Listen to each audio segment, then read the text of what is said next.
السلام عليكم ورحمة الله وبركاته. التكييف الصحراوي، تعالى كده نتعرف هو شغال ازاي، وبالتالي نعرف هو مناسب لينا ومناسب لصحتنا ولا لا. أنا أحمد داوود، دكتور هندسة. تعالى كده في البداية نتعرف بشكل نظري على التكييف الصحراوي، بعد كده نشوفه بشكل عملي. ادي مكونات التكييف الصحراوي.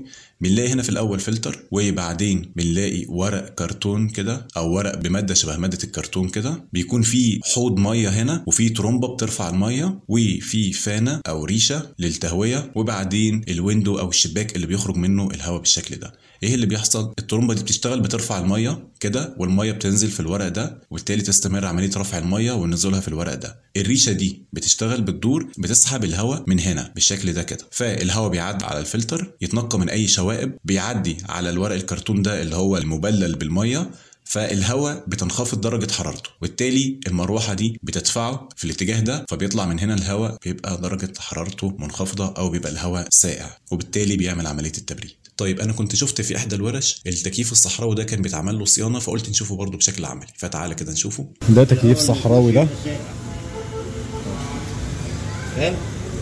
التكييف الصحراوي ده عبارة عن مروحة، وبنحط مية تحت هنا.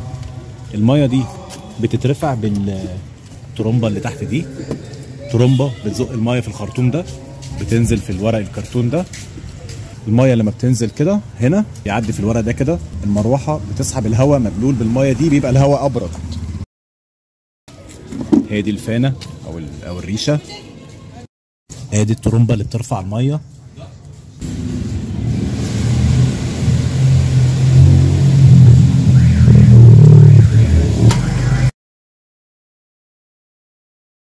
ده مكثف المروحه دي.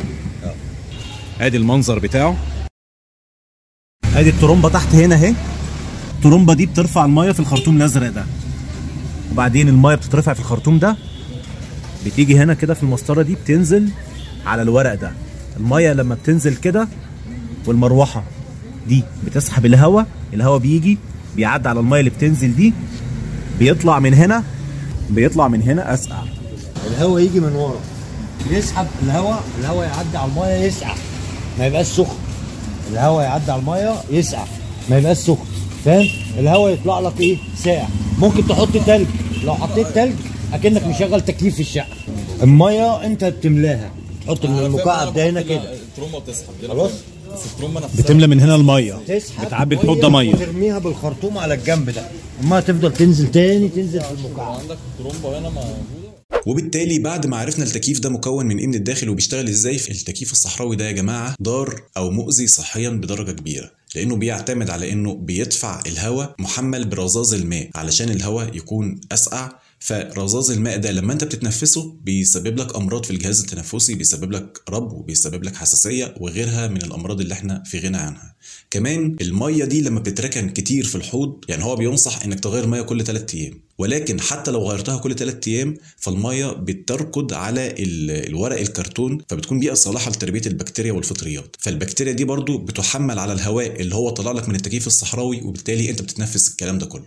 فلا انصح بالتكييف الصحراوي اطلاقا، يا تكتفي بمروحه يا اما تستخدم التكييف العادي اللي احنا كلنا عارفينه. لو استفدت مني حاجه يا ريت تدعي ليا وليك بالصحه والستر وراحه البال والهدايه للطريق الصحيح والمستقيم.